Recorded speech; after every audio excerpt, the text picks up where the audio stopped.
Snow fell across the ruined city like a massive burial shroud.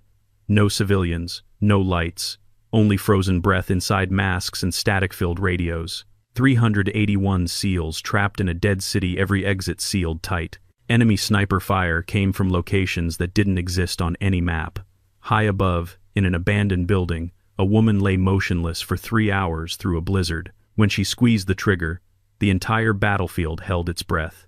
The city had no name anymore, just coordinates on a classified map that Lieutenant Commander Garrett Hayes memorized 3 days ago in a briefing room 1,200 miles away. Now, standing at the southern entrance with his rifle raised and wind cutting through his gear, he wondered if the intelligence officers had ever actually seen this place. Buildings stood like broken teeth against a gray sky. Windows gaped empty. Streets disappeared under fresh powder that fell in sheets, erasing footprints as quickly as boots could make them. The temperature read -18 Fahrenheit on his wrist display. It felt colder. Viper 1, to all elements, Hayes transmitted, his voice low and controlled. Advance by sections. Rules of engagement remain. Positive ID only. This is supposed to be a ghost town. Let's confirm that and move out. Behind him, 380 platoons of Navy SEALs spread across a 2-mile perimeter, the largest single operation Hayes had commanded in his 14-year career. The mission brief called it a rapid sweep and clear of suspected weapons caches before winter made the area completely inaccessible. Intelligence reported the city abandoned 6 months ago when the water system collapsed. Intelligence was rarely this clean. Petty Officer First Class Marcus Brennan, point man for Hayes' immediate team, advanced 20 meters and took a knee behind a rusted sedan half buried in snow. His hand signals were crisp. No movement, no heat signatures, no sound. Just wind and silence. Hayes acknowledged and motioned the team forward. Their boots crunched, despite attempts at stealth. Fresh snow did that, turned every step into a whisper that carried farther than it should. Something's off, Brennan transmitted on the team channel. This quiet isn't natural. Even abandoned cities have pigeons, rats, something. Hayes had noticed the same thing. No birds circled overhead. No animal tracks crossed the snow. The silence felt manufactured, curated, like someone had swept the stage clean before the curtain rose. Stay sharp, Hayes replied. Thermal scans on rotation. If it moves, I want to know about it. The teams pushed deeper into the urban maze. 3-story apartment blocks lined what used to be a main street. Shop fronts stood dark and hollow. A children's playground sat buried under drifts, swings hanging motionless on frozen chains. Hayes registered each detail with the trained eye of someone who'd seen too many ambushes disguised as empty streets. Chief Petty Officer Diane Ortega, running Overwatch from a slightly elevated position 2 blocks north, transmitted, Viper 1, Overwatch 3. Getting some weird readings. Thermals showing cold spots where buildings should retain heat. Could be insulation failure, but you don't believe that, Hayes finished. No, sir. These gaps are too precise. Like someone's masking their signature. Hayes felt the first real thread of unease pull tight in his chest. All elements, weapons tight but safety's off. Report any anomalies immediately. The snow intensified. Visibility dropped to 30 meters, then 20. The city became a maze of white walls and gray shadows. Hayes could see his teams only when they moved between buildings, dark shapes against pale nothing. That's when the feeling started. Not sound or sight, just the primitive awareness of being watched. Every operator felt it at some point in their career. The knowledge that a scope was finding you, finger already taking up slack on a trigger. Hayes stopped mid-stride. Scanned roof lines, windows, the space between buildings. Nothing. But the feeling didn't fade. Viper 1. All elements hold position, he transmitted. Sound off your status. 12 team leaders reported in sequence. All clear, all quiet, all wrong. Senior Chief Nathan Rollins, commanding the Eastern teams, came across the net. Sir, my gut's screaming at me. We should pull back and reassess. Before Hayes could respond, the shot came. Not at them, somewhere to the south. A single crack that echoed flat and dead in the cold air. No follow-up. Just one shot, then silence again. All elements, report, Hayes barked. Viper 7, we're good. Overwatch 2, nothing here. Bravo 4, all accounted. Wait, the voice belonged to Lieutenant Felix Durant, running one of the western sweeps. Repeat, 1 man down. Sniper fire, origin unknown. Jackson's hit, neck wound, critical. The temperature seemed to drop another 10 degrees. Hayes' mind raced through tactical options, even as his training kicked in. 1 shot. No visible muzzle flash, no thermal signature, no sound signature beyond the report itself. Professional work. Corpsman to Bravo 4's position immediately. All elements, find hard cover now. We've got at least one hostile sniper with unknown position. The SEALs moved like water, flowing into doorways, behind walls, under overhangs. Training overrode panic. But Hayes saw what his people couldn't from their scattered positions. They were spreading out, fragmenting, doing exactly what a good ambush planner would want. Viper 1 to all elements, he transmitted, fighting to keep his voice level. Maintain unit cohesion. Do not isolate. Too late. The second shot came from the north, then a third from the east, then two more from positions Hayes couldn't even identify on his tactical display. The city wasn't empty. It was full of ghosts with rifles.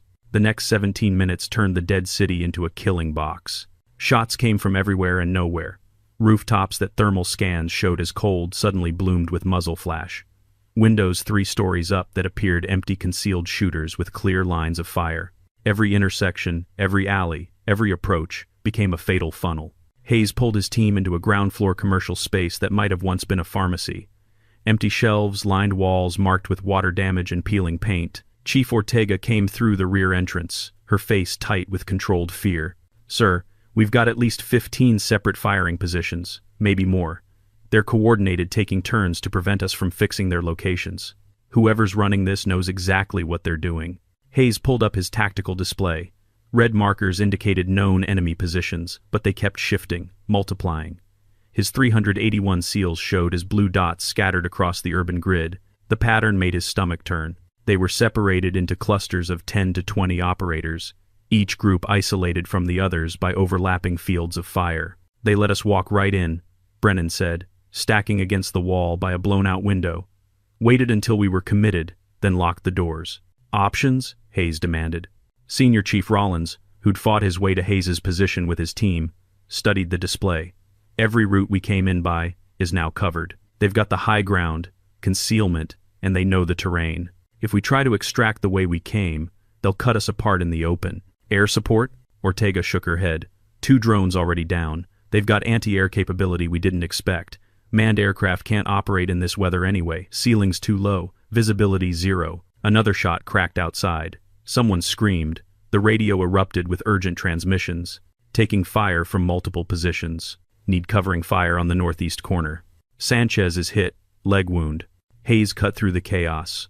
"All elements. Weapons free on confirmed targets only. Suppressive fire by team leader authorization. Medical teams, prepare to move wounded to hardened positions." He switched to the command channel that connected him to the Tactical Operations Center 300 miles away. "Longbow, this is Viper 1.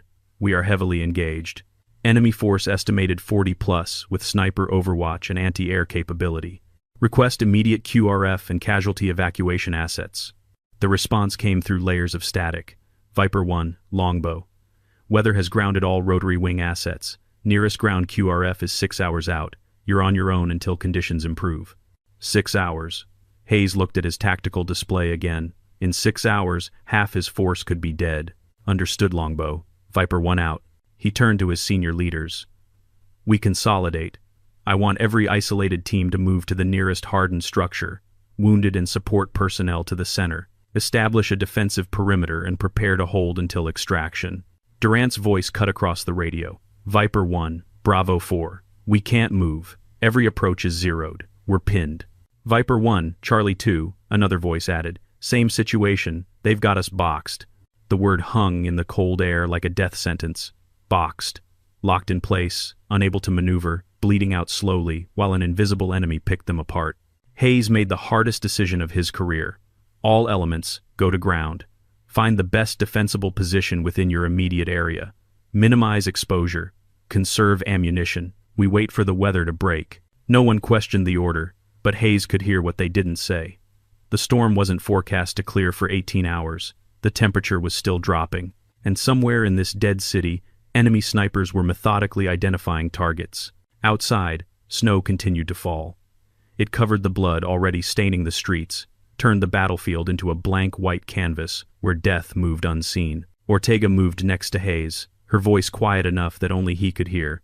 "Sir, we need a miracle." Hayes didn't respond. He was watching the tactical display, watching his blue dots flicker and fade as radio contact became intermittent, watching the red markers multiply as the enemy revealed more positions. 381 SEALs, the largest force he'd ever commanded, now the largest force he might lose. Somewhere above them, in a building Hayes couldn't see, a scope was probably finding another target, another operator about to become a casualty statistic. The thought made him want to scream, to rage, to do something other than hunker behind broken walls and wait. But that's exactly what he had to do.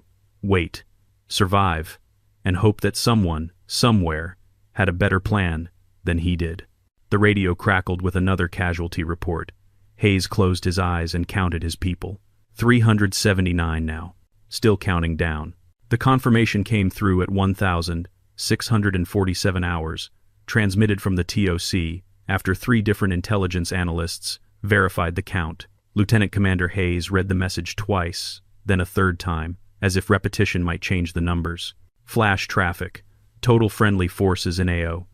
381 packs, confirmed via multiple sources.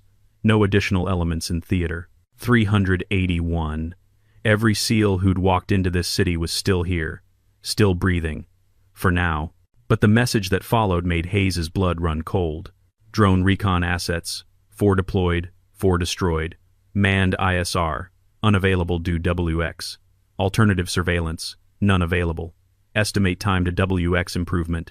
16 to 18 hours. No eyes in the sky. No cavalry coming over the hill. Just 381 men and women with whatever ammunition they carried, facing an enemy that knew every angle, every corner, every killing zone in this frozen tomb. Hayes switched to the leadership channel. All team leaders, this is Viper 1. Consolidation is complete. 7 voices responded affirmative. 5 reported they were still moving wounded. 3 teams didn't respond at all, either their radios were down, or something worse.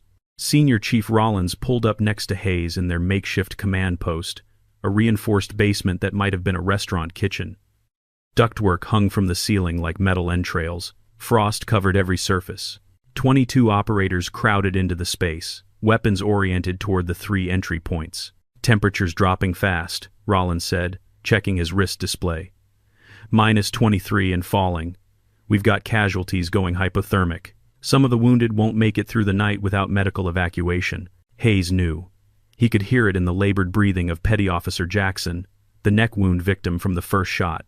The corpsman had stabilized him, but Jackson needed a hospital, not a frozen basement. Ammunition status? Hayes asked.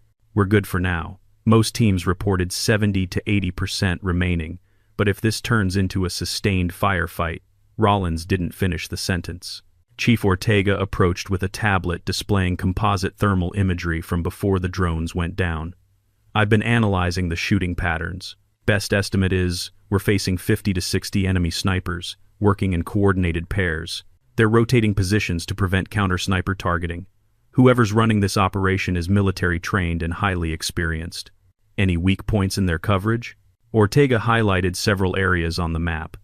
These corridors have less overlapping fire. If we had air support, or even artillery, we could punch through. On foot, in this weather, with wounded, she shook her head. Hayes studied the map, looking for something everyone else had missed. There had to be a way out. Every tactical problem had a solution, you just had to find it. His radio crackled. Viper 1, Delta 3. We've got a situation. Lieutenant Wade Garrison's voice carried an edge Hayes didn't like. Go ahead, Delta 3. Temperatures affecting our weapons systems. 2 rifles already jammed. Lubricants are freezing. We're clearing them, but if the temperature keeps dropping. Another problem. Extreme cold turned weapons into liabilities. Metal contracted, lubricants thickened, springs lost tension. Hayes had trained for Arctic operations, but this mission was supposed to be a quick in and out. Half his people probably hadn't packed the specialized cold weather gear they needed. All elements, Hayes transmitted. Rotate weapons into your core body heat when possible. Strip and clean on a rolling schedule. Keep lubricants minimal. Acknowledgements came back, but Hayes heard the underlying message. We're in trouble, and we all know it. The next 3 hours ground past like glaciers. The enemy didn't press, they didn't have to. Every minute the SEALs stayed pinned, the cold did their work for them. Frostbite set in. Hypothermia crept through even the best gear. Wounded men shivered uncontrollably, burning calories they couldn't replace. At 1,923 hours, Hayes made radio contact with all 15 team positions. The count came back. 381 souls. Still whole. Still fighting. But the night was just beginning. Petty Officer Second Class Ryan Fletcher, running security on the eastern approach of Hayes's position, suddenly hissed into his radio. Movement. 30 meters. Ground level. Every weapon in the basement swung toward the exit. Hayes moved to Fletcher's position, night vision activated. Through the green-tinged display, he saw shapes moving between buildings. Not combat movement, something else. Deliberate. Almost casual. "They're positioning for something," Fletcher whispered. Hayes counted 6 figures, then 8, then stopped counting. The enemy was massing. Not for assault, the SEALs would cut them down in close combat. For something else. The first mortar round hit 2 blocks north. Then another. Then a third. "Indirect fire," Hayes shouted. "All elements, harden cover now." The basement shook as explosions walked across the city. Not random harassment, calculated strikes on identified SEAL positions. Whoever fed targeting data to those mortar teams had excellent intelligence. The barrage lasted 4 minutes. When it ended, the casualty reports started coming in. Bravo, 2. 3 wounded. Charlie 5. 1 KIA. 2 critical. Echo 3. Structure collapse, we're trapped. Hayes forced himself to listen to each report, to catalog each loss, to maintain the command presence his people needed. Inside, he was screaming.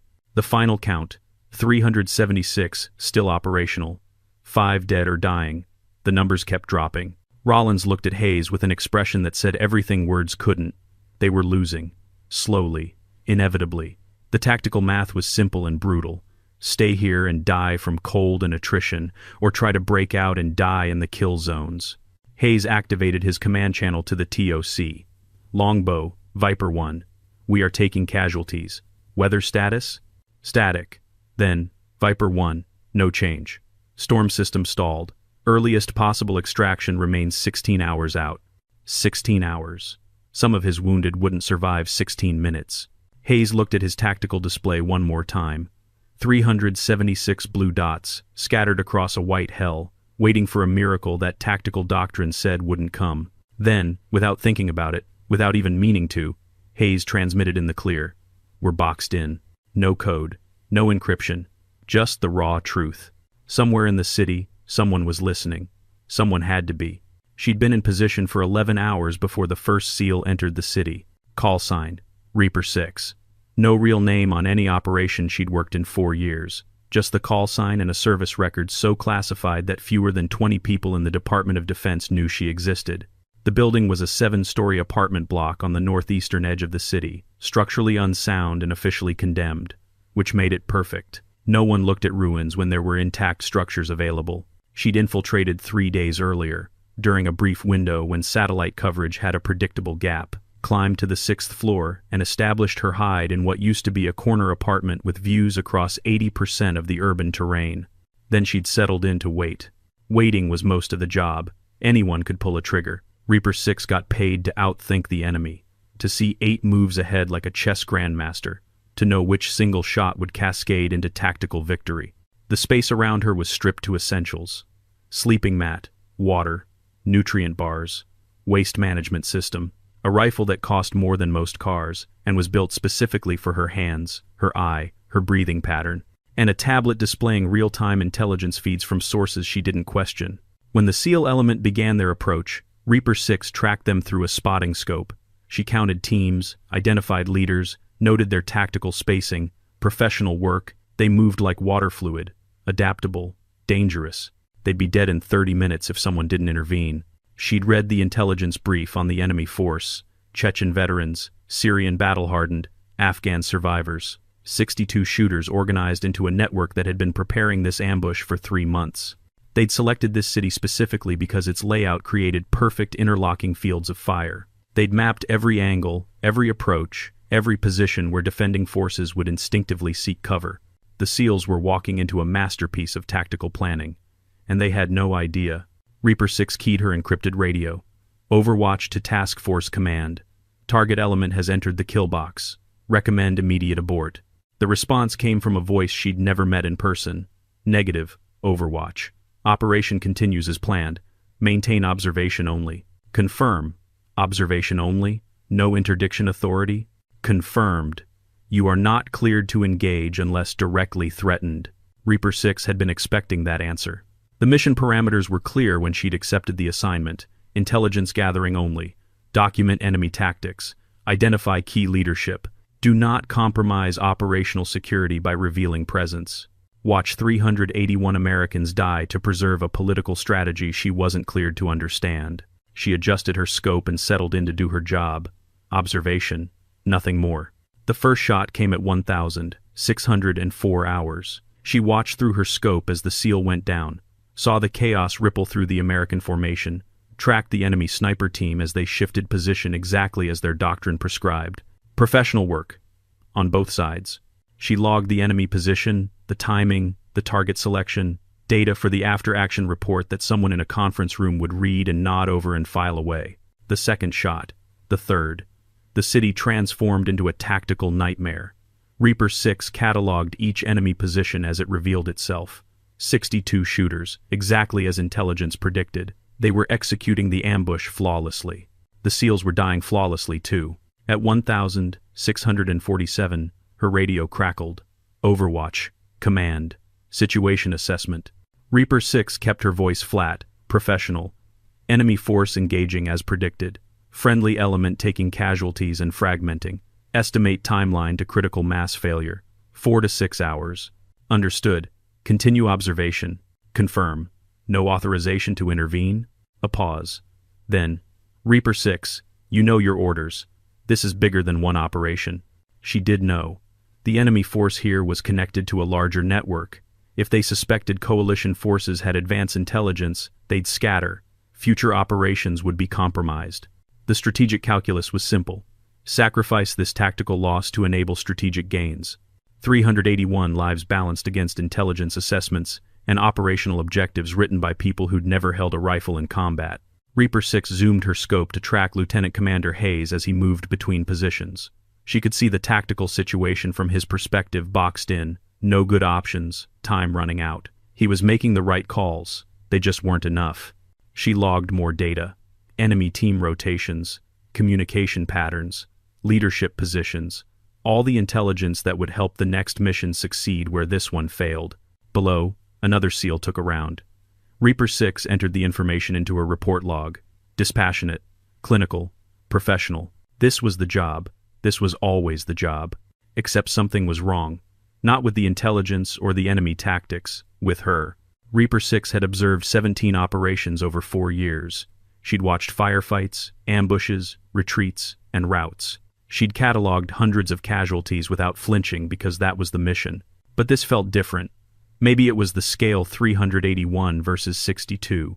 Maybe it was the cold, calculated precision of the trap. Maybe it was watching operators move exactly how she'd been trained to move, fight how she'd fought, die how she could have died a dozen times. Maybe it was the simple fact that she could stop it. One shot. That's all it would take. She'd identified the enemy commander 3 hours ago. He operated from a 4th-floor position in a building 600 meters southeast of her hide. He coordinated the entire network through radio communication that her equipment intercepted and decoded. Kill him, and the network would fracture. Chaos would create gaps. The SEALs could break out. One shot. Reaper 6 looked at her rifle, then back at her scope. The enemy commander moved across a window, backlit by a portable heater. An easy shot. She could make it without even adjusting her breathing. Her radio crackled. Overwatch. Command.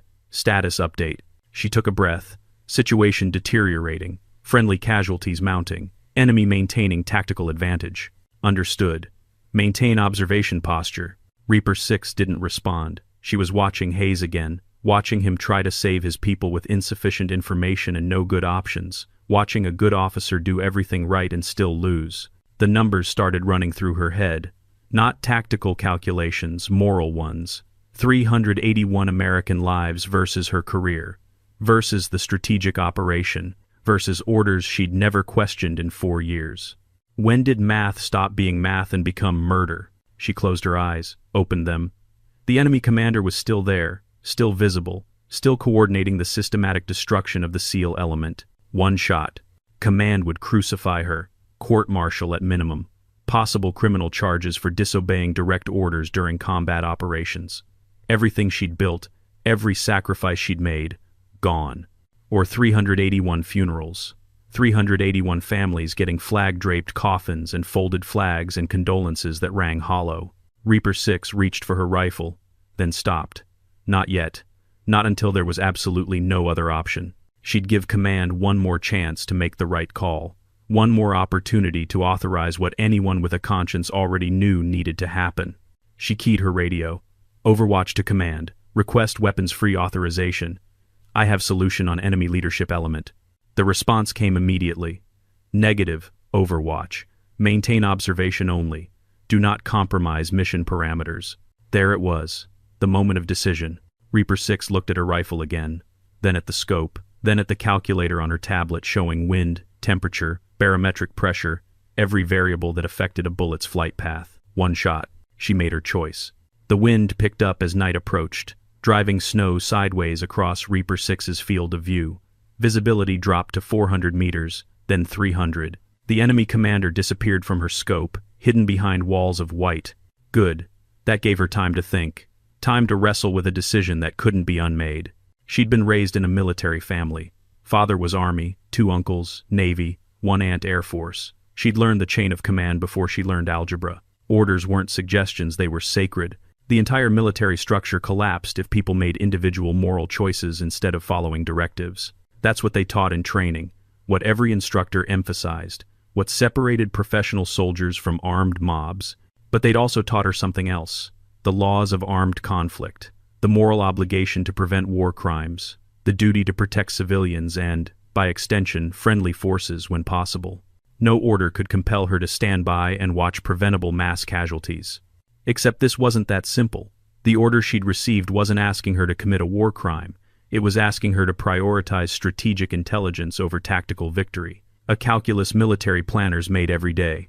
Reaper 6 pulled up the classified brief she'd read before deployment.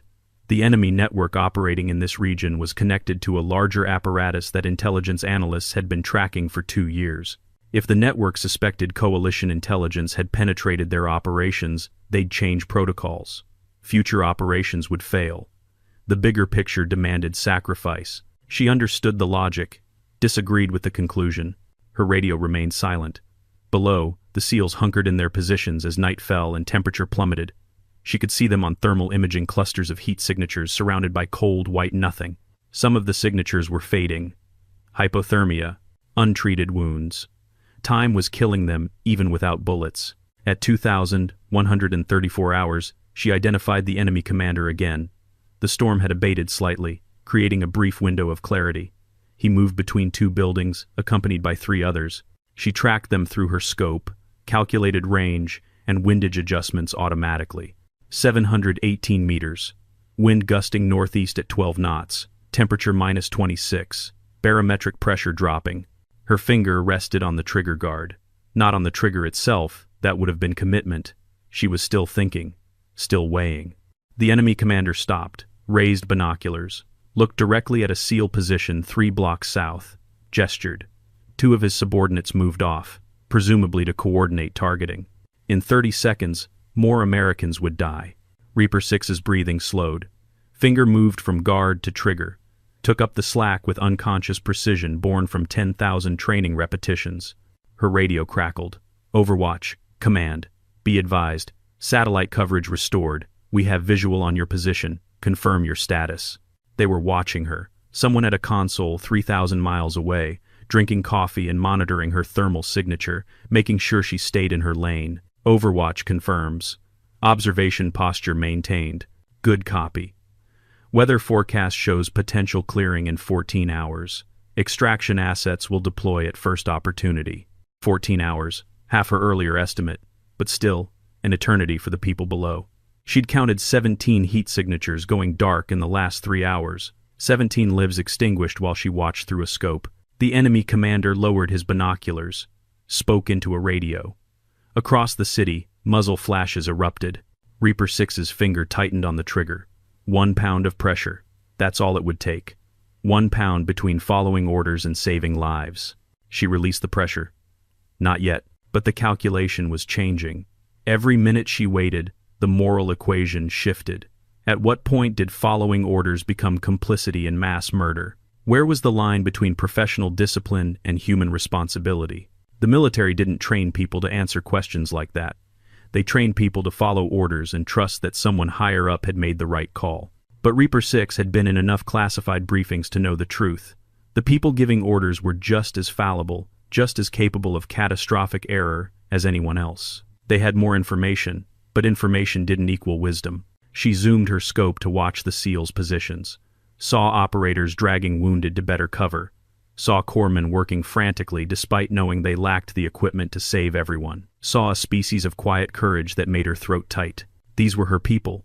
Not in any official sense, she didn't even exist in the same organizational structure. But in the sense that mattered, they wore the same flag, swore the same oath, bled the same blood. When did organizational priorities outweigh human loyalty? Her radio crackled again. Different voice this time. Higher authority. Reaper 6, this is Task Force Actual. I know what you're thinking. Don't. She didn't respond.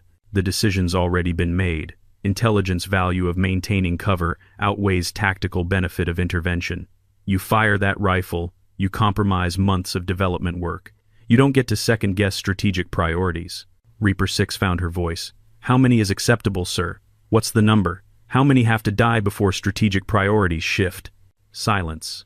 Then, that's above your pay grade, Reaper. Your job is observation. Do your job. The radio went dead. Above her pay grade. The phrase that ended every difficult conversation in military service. The acknowledgement that someone else made the hard choices so you didn't have to. Except she did have to. Because she was here, and they weren't. She could see the faces through her scope and they couldn't. She could stop this and they wouldn't. The wind shifted. Snow cleared. Visibility extended to 600 meters. The enemy commander appeared in her crosshairs again. Reaper 6 did the math one final time. 718 meters, wind northeast 12 knots, temperature -26 and dropping. Barometric pressure falling. Target moving slowly, predictably. Probability of first round hit, 97%. Probability of immediate network disruption, 85%. Probability of creating viable extraction corridor, 63%. Probability of court-martial, 100%. She thought about her career. Everything she'd sacrificed to get here. The years of training, the missions no one would ever know about, the identity she'd surrendered to become Reaper 6. Then she thought about 381 people dying while she did nothing. The choice wasn't hard anymore. Reaper 6 adjusted her scope one final time, settled her breathing, became the rifle and the bullet and the mathematics of death. But she didn't fire. Not yet.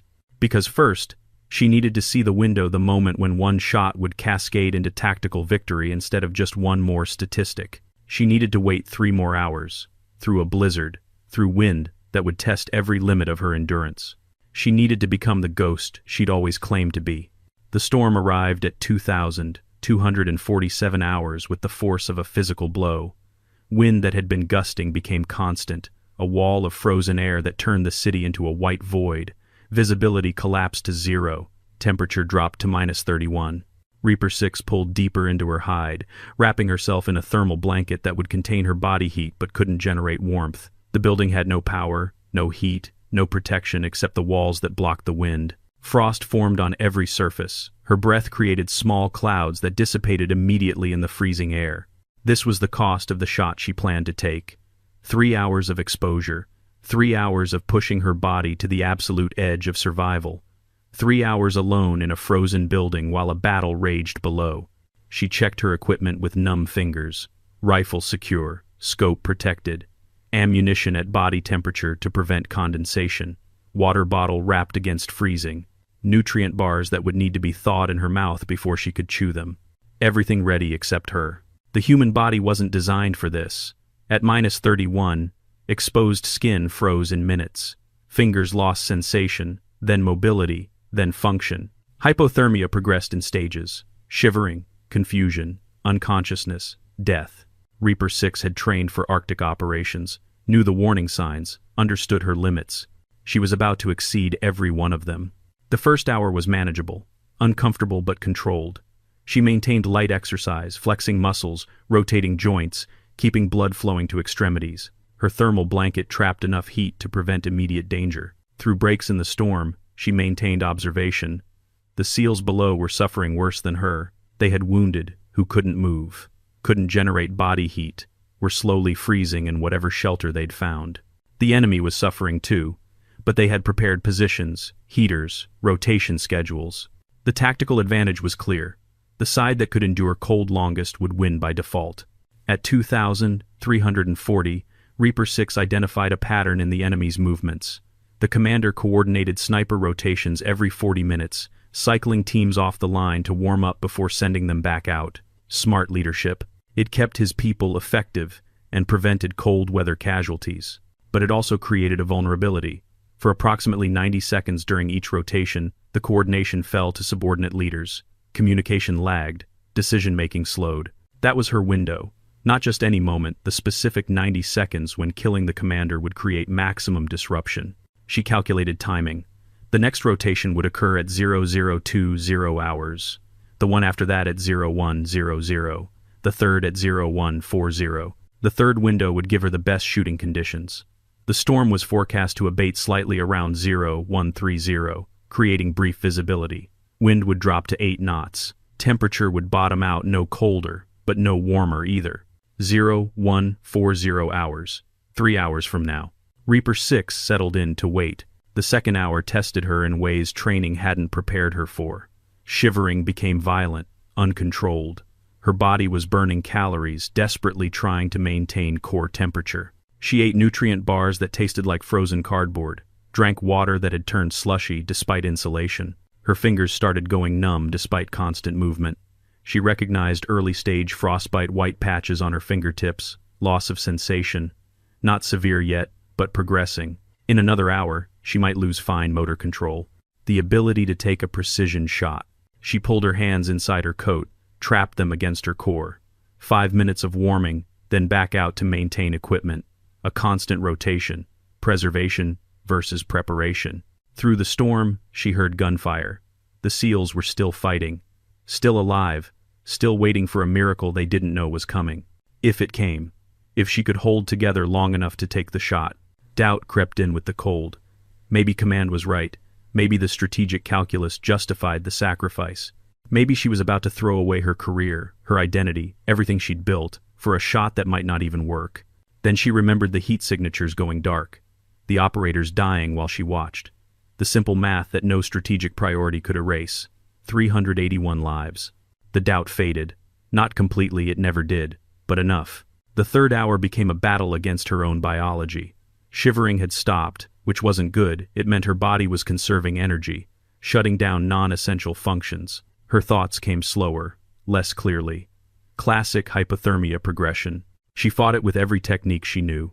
Mental exercises, counting backwards from 1,000 by sevens, reciting technical specifications, anything to keep her mind sharp, to prevent the fog from taking over. At 0130, exactly as forecast, the storm eased. Wind dropped. Snow thinned. Visibility extended to 400 meters, then 500, then 6. Reaper 6 moved to her rifle. Her hands responded slowly, clumsily. Frostbite had progressed, but she could still grip, still feel the trigger. Good enough. She checked her scope. Ice had formed on the lens during the storm. She cleaned it carefully with a specially treated cloth, revealing clear optics. Rangefinder showed 718 meters to the enemy commander's last known position. She scanned the building. Nothing. Scanned adjacent structures. There.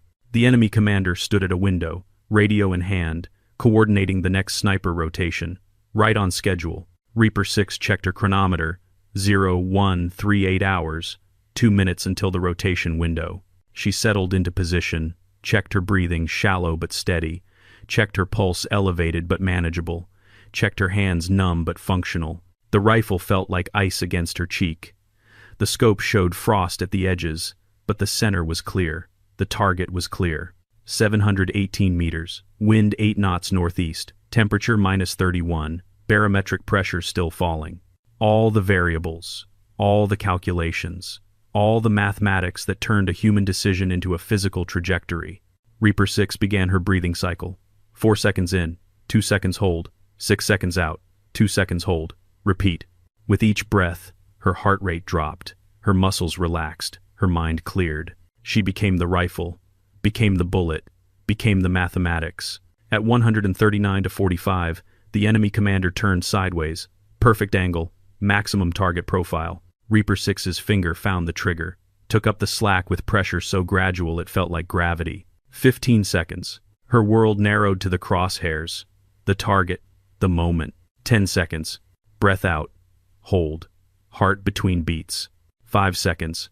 Everything she was, everything she trained for, everything she believed distilled to one action.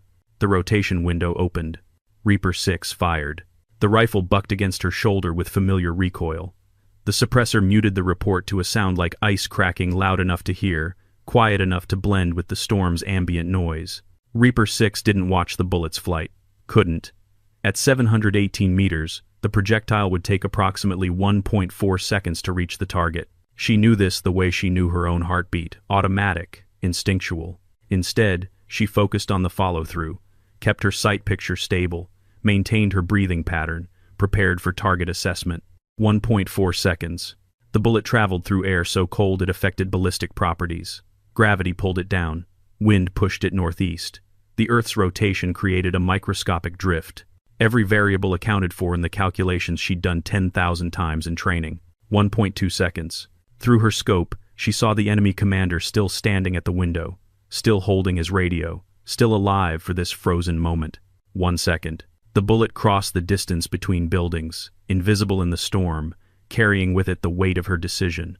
Court-martial, dishonor, the end of everything she'd built, and 381 lives. 0.8 seconds. She'd never know if command was right about the strategic calculation, never know if the intelligence value of maintaining cover truly outweighed the tactical benefit, never know if there was a bigger picture she couldn't see from this frozen hide. But she knew what she could see, and that had to be enough. 0.5 seconds. The enemy commander started to turn away from the window, a movement that in any other circumstance would have saved his life. 0.2 seconds. Reaper 6 held her breath. Impact. Through the scope, she saw the target's head snap back, saw his radio fall, saw him collapse out of frame with the precision of a marionette with cut strings. One shot. Center mass of the cranial vault. Instant incapacitation. She didn't celebrate, didn't feel triumph, just moved immediately to the next phase. Damage assessment. The enemy network would need approximately 30 seconds to realize their commander was down.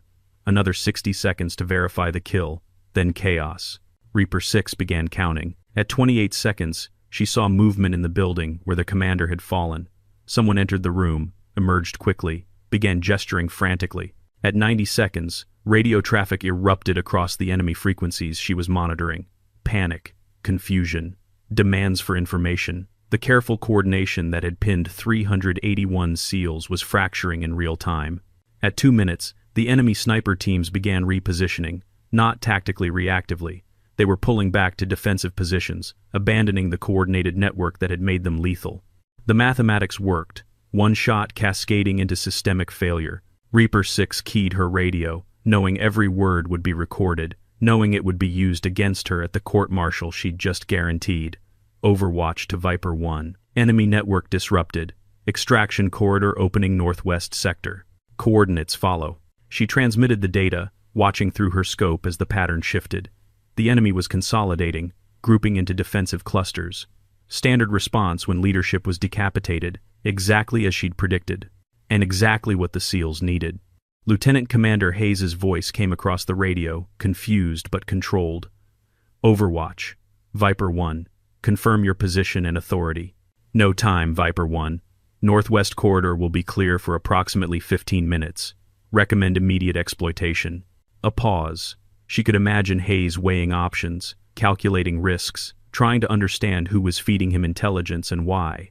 But he was a good officer. Good officers adapted. All elements, Viper 1. Prepare to move on my mark. Northwest corridor, speed and momentum. Wounded first, security elements covering. Reaper 6 watched the SEALs mobilize. 381 blue dots on her thermal display began moving in coordinated chaos. Not pretty, but effective. They were professionals recognizing a miracle and exploiting it before it evaporated. The enemy tried to respond. Sniper teams repositioned to cover the corridor, but without central coordination, their timing was off. Angles overlapped poorly. The network that had been a masterpiece became a liability. The SEALs punched through like water, finding cracks in concrete. Reaper 6 provided updates as targets appeared. Viper 1, Overwatch, hostile sniper team, building 734, 4th floor, 2 shooters. Hayes acknowledged and directed suppressive fire. The enemy team went dark. Viper 1, Overwatch, mortar position, coordinates follow, crew of 4, more suppressive fire. The mortars went silent. She became their eyes, their guardian angel, the ghost they didn't know was watching.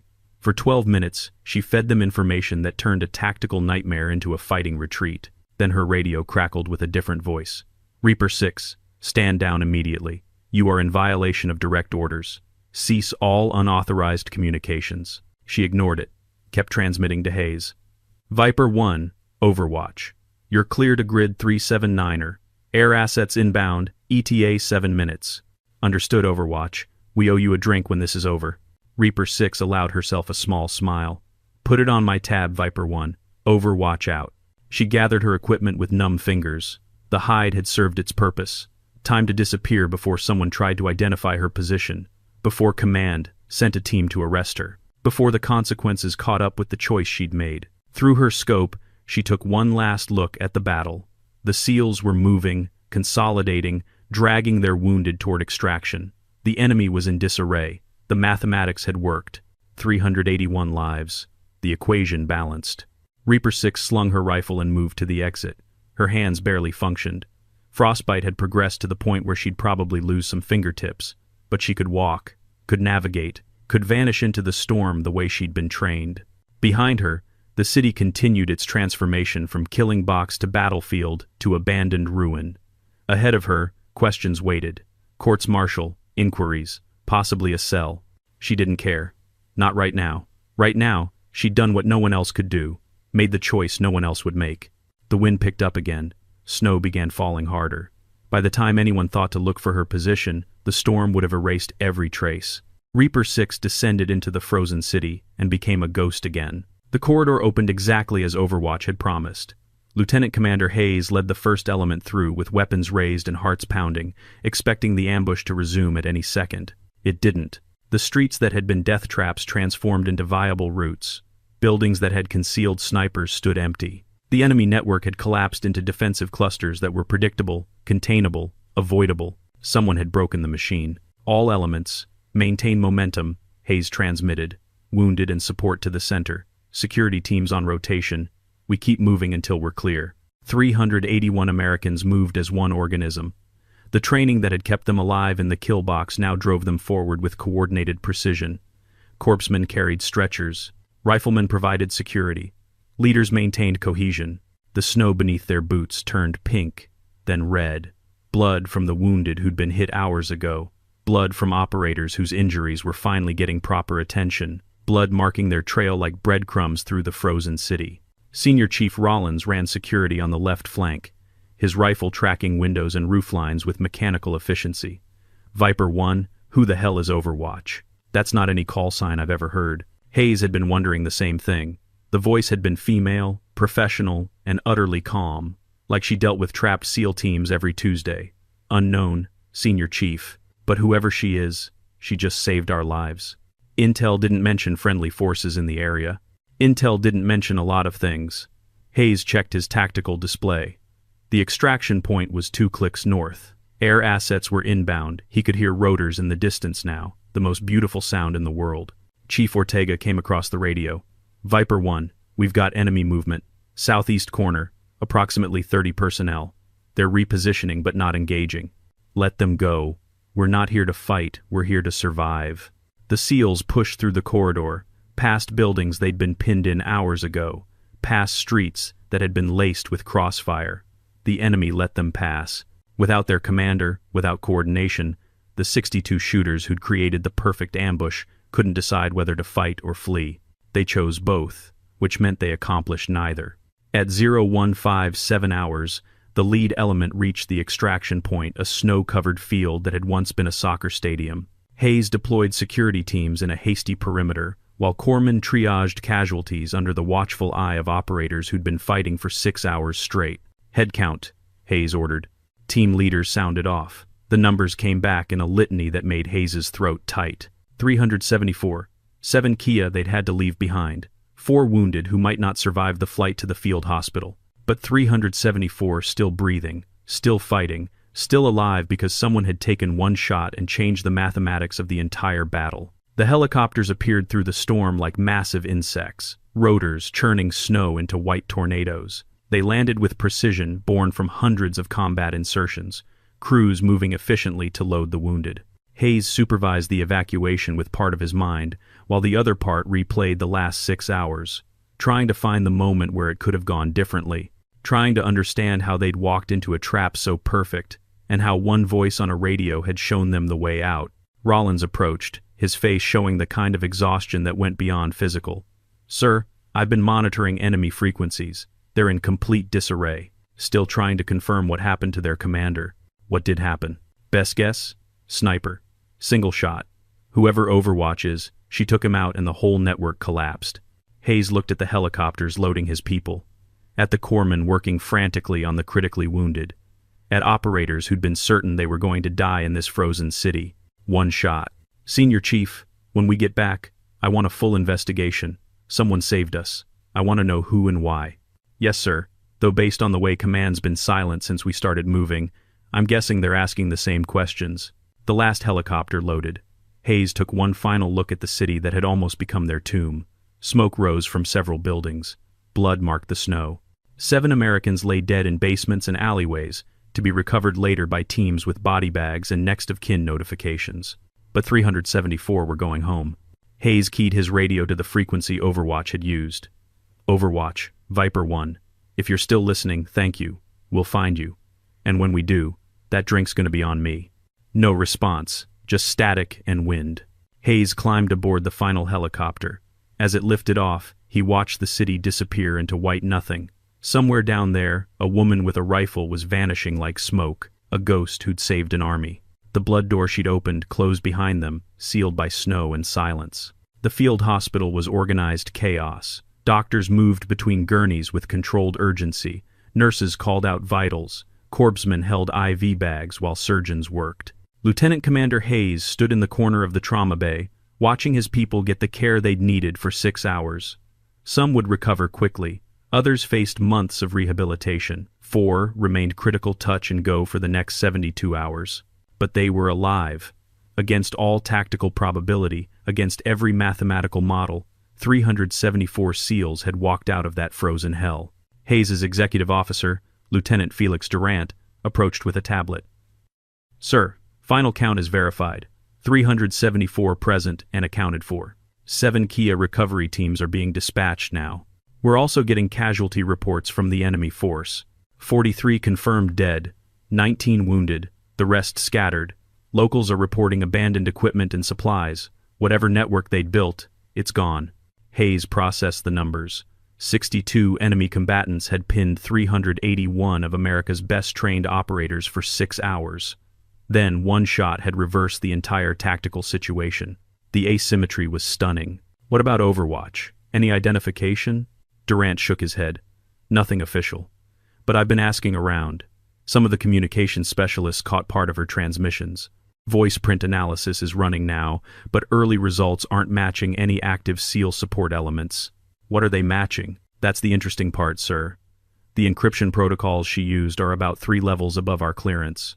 Whatever operation she was running, it wasn't connected to ours." Hayes had suspected as much. The tactical intelligence Overwatch provided was too precise, too comprehensive. She'd been watching the entire battle unfold, cataloging every enemy position, waiting for the exact right moment to intervene. "Someone's going to want answers," Hayes said. "Command's been silent since we extracted. That's not normal." "No, sir, it's not." Durant hesitated. "Permission to speak freely?" "Always." "Whoever Overwatch is, she violated orders to save us. That transmission about the extraction corridor, that wasn't coordinated through proper channels. She went rogue." Hayes looked at the trauma bay again. At Petty Officer Jackson, who'd taken the first shot 6 hours ago and was now stable thanks to skilled surgeons. At the others who'd been minutes from hypothermia or bleeding out. At empty gurneys that would have been filled with bodies if someone hadn't taken that one shot. "Then I hope they give her a medal before they court-martial her," Hayes said quietly, "because she's the only reason any of us are standing here." The next 12 hours brought official reports, intelligence debriefs, after-action reviews. Hayes answered questions from officers who hadn't been there, who couldn't understand how close it had been, who wanted to fit the chaos into neat tactical boxes. None of them mentioned Overwatch. The official record showed the SEALs had exploited a gap in enemy coverage created by unknown friendly forces. Every reference to the mysterious sniper had been scrubbed from the reports. At 0200 hours the following morning, Hayes sat alone in a conference room reviewing the tactical footage from drones that had survived long enough to capture 30 minutes of the battle. He watched his teams get pinned, watched the enemy network operate with mechanical efficiency, watched people die. Then he watched the moment everything changed. At 140-17, thermal imaging showed a brief muzzle signature from a building on the northeastern edge of the city. One shot. Then 718 meters away, the enemy commander went down. Hayes zoomed the footage, enhanced it. The building was structurally unsound, officially condemned, supposedly empty. Someone had been there. Someone had waded through a blizzard to take that one shot. Someone had sacrificed everything to save 374 strangers. He made a decision. Hayes opened a secure messaging application and typed carefully.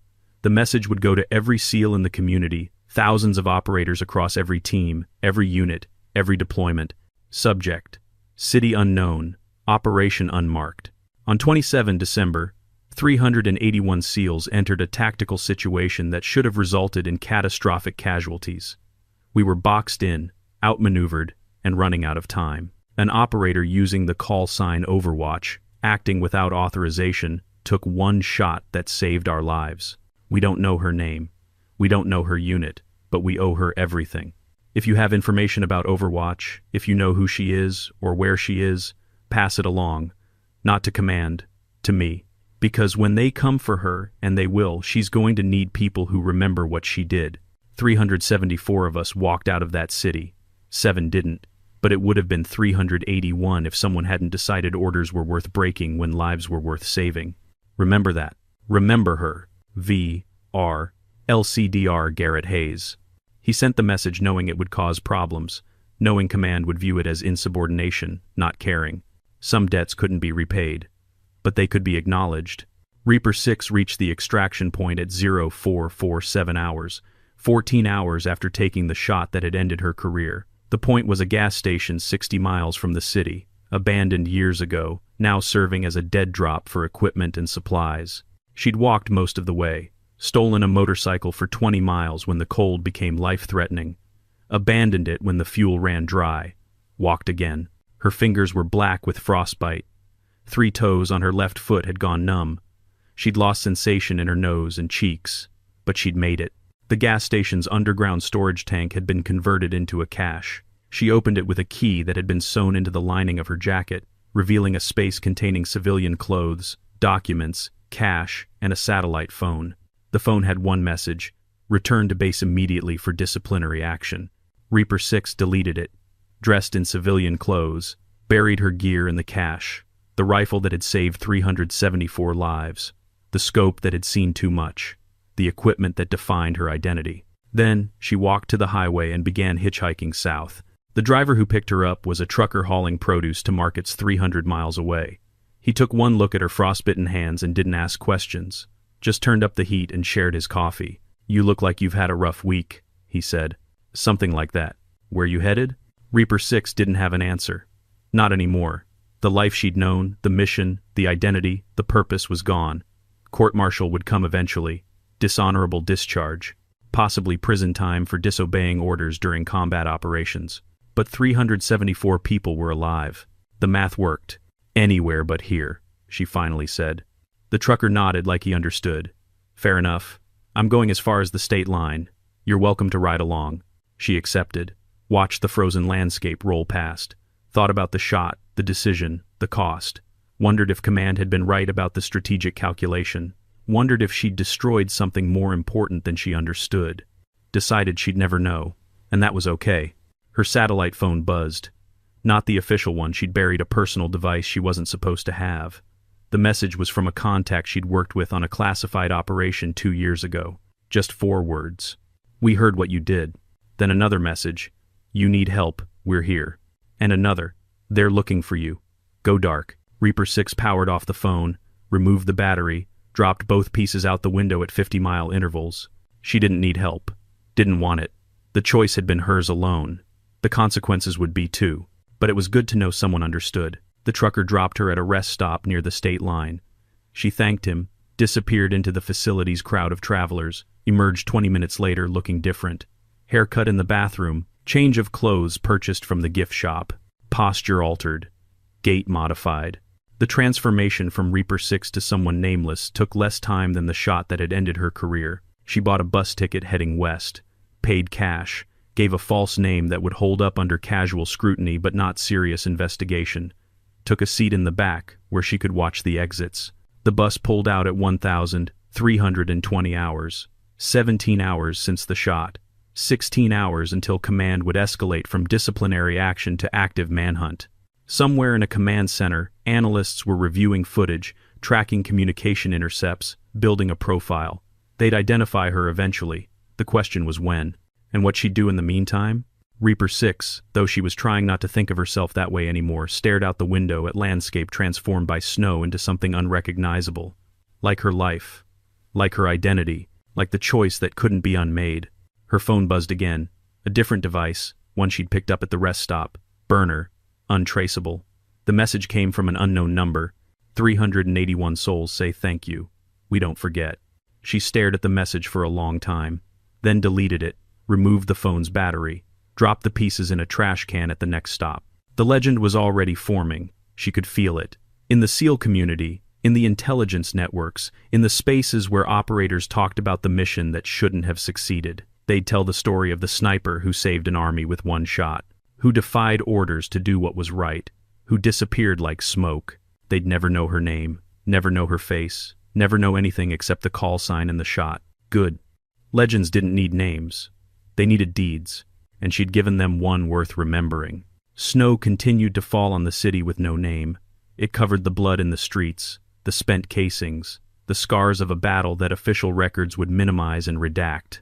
Recovery teams moved through the ruins, collecting the 7 Americans who hadn't made it out. Each body was treated with reverence, wrapped carefully, carried gently to helicopters that would take them home. In a basement that had served as a command post, someone found a notation scratched into the wall. 381 walked in, 374 walked out. Someone was watching. No one knew who'd written it. It didn't matter. At a military hospital 300 miles away, Petty Officer Jackson regained consciousness for the first time since taking the neck shot that had started everything. His first question was about his team. His second was about the person who'd saved them. No one had answers to the second question. In a classified facility, intelligence analysts reviewed footage, communication intercepts, and after-action reports. They identified the building, confirmed the angle, calculated the shot's difficulty. 718 meters, minus 31 degrees. Wind gusting 12 knots, through a blizzard. After 3 hours of exposure, one shot, one kill, one tactical situation completely reversed. The senior analyst closed the file and locked it with a classification level that would keep it sealed for 50 years. Then he sent a single-line recommendation up the chain of command. Recommend no prosecution. Some debts cannot be repaid. The recommendation was rejected. Somewhere on a bus heading west, a woman with frostbitten fingers and no name slept fitfully. She dreamed of crosshairs and cold and the moment when mathematics transformed into moral choice. When she woke, she was someone else. Someone without a call sign or a mission or a purpose beyond survival. But 374 people were alive because of her. The math still worked. In barracks and ready rooms across the world, SEALs told the story, embellished it, turned it into mythology. The sniper who appeared from nowhere, who took one impossible shot, who vanished before anyone could thank her. They called her the Ghost, the Angel, the Reaper. They never called her by name, because nobody knew it. And in that anonymity, the legend grew. Because the best stories aren't about names or faces or identities. They're about choices, about the moment when someone decides that some things matter more than orders, more than careers, more than self-preservation. 381 SEALs walked into a city with no name. 374 walked out, and somewhere in the frozen north, snow continued to fall, covering the battlefield, erasing the evidence, leaving only the story. One shot, one legend, One debt that could never be repaid. Only remembered. Always remembered.